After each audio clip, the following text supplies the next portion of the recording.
Chapter 18. The striking post always wins. The Makiwara.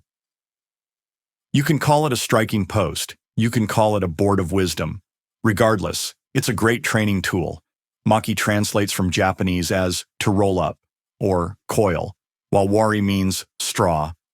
The traditional karate striking post was a board wrapped with a straw coil on one end and buried in the ground at the other, hence the name Makiwara. This Makiwara striking post is completely different than the rolled straw targets of the same name used by Kyudo archers, in case you found that confusing. For those who practice Korean martial arts, the terminology used there is dalyeonju, which translates as forging post, but it's effectively the same tool. There is no traditional Chinese equivalent that we're aware of, though the mukyangjong, wooden dummy, plays much the same role in some types of kung fu training. We're going to condense it to 3 things that will allow you to train on a Makiwara without hurting yourself, and do so in an efficient and effective manner. We have to tell you, we spent years using the Makiwara, dare we say wrong? There was some learning involved in that. We're not going to say that it was without effort, merit, or result, but we've discovered better ways to do it than what we were taught back in the day. In the early 80s, Kris had a mukyangjong on his back porch, along with a Makiwara in his yard. Lawrence had a pel hanging in his backyard, that's a focus target for sword work, and a cheesy wall-mounted Makiwara in his living room. As we would leave for school or work, each piece of equipment got a little taste on the way out the door. But neither of us was using the Makiwara as efficiently as we could. Watch somebody using the striking post, you often see the big sweeping pulled back fist and a slam forward. There are more productive, more helpful, more powerful ways of doing it. We want to step into a little piece of baseball for illustration of that. It has to do with the batter, and it has to do with the bat coming around as the batter is swinging to hit the ball. While the bat is up high and back behind the batter's head, getting ready to hit, it's in chamber. The initial movement is a rotation in the wrists. That rotation moves the barrel of the bat at a higher speed, and then it makes contact with the pitched ball in a whipping motion. When you see somebody who has already swung at a baseball, they've got the bat behind them, and their body is twisted. They're looking to the sky to see where the ball went. That's got nothing to do with any of the power. The back half of that swing is follow-through after contact with the ball. Very like when striking the Makiwara. You don't have to wind up all the way back to the back 40 to bring that thing forward and to make it look strong and powerful. There are many ways to use the Makiwara. Most suggested improvements are compass realignments. Turn to this side, turn to that side. Use a knife hand, use your elbow. We have to say, we're generally not that interested in that kind of stuff. It's fine. The challenge is that it's like realizing that the movies Slapshot and Major League are, for all intents and purposes, the same movie. Slapshot happens to be about hockey, while Major League is a baseball flick. If you go back and you look at those 2 films, you can see that they're almost a shot-for-shot mimic of one another. That's the way we feel about standing to the side of the Makiwara. There's nothing inherently wrong with that, but it's the same thing as striking from the front at the fundamental level. That means the structure. If you really want a breakthrough, here's the biggest suggestion we can make. Don't let the Makiwara rebound after you have struck it. Don't let it shove your fist back. If it does, that means that your structure is not rigid for that moment of impact, and your strike is less powerful than it otherwise could or should be. You can film yourself doing this. Put your phone up to the side and watch. You'll get great feedback from doing so, and you'll see the tip of the Makiwara rebound. It'll come back, you hit it, boom, and then you think, oh, I'm done. Rebounding is allowing an inanimate object to determine how much power you're going to generate. It's choice, not your decision. The board wins, you lose. If you do not allow for the rebound, you will be stronger. You don't need to wind up to strike the Makiwara. This is number 2.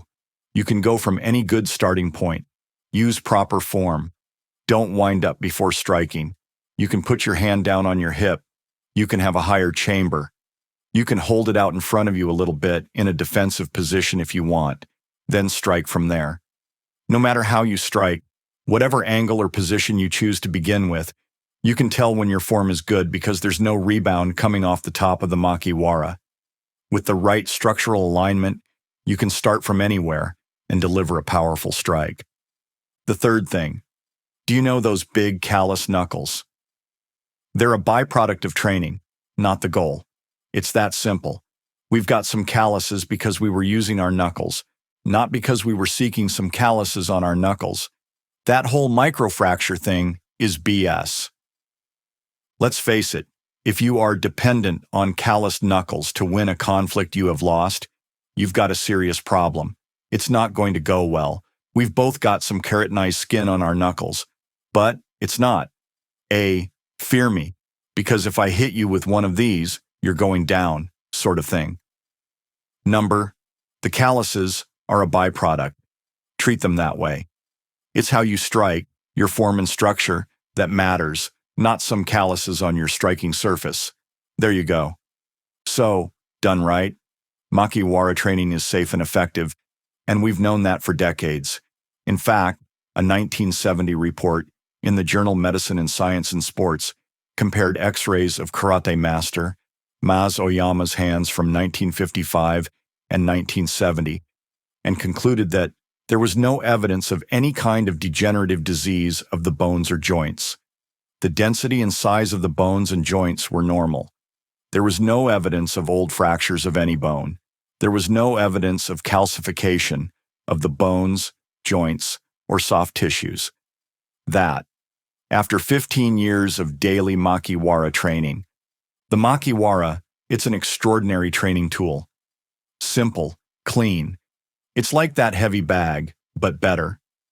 Soft punching bags are very good at cushioning your hand and limiting repetitive impact damage, yet they do not adequately simulate hitting a real target, often fomenting bad habits.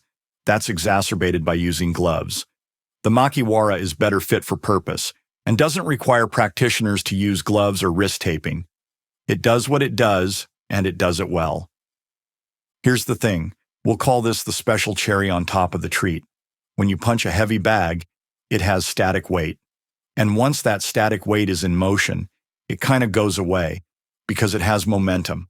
The makiwara, the more you bend it, the stronger it becomes.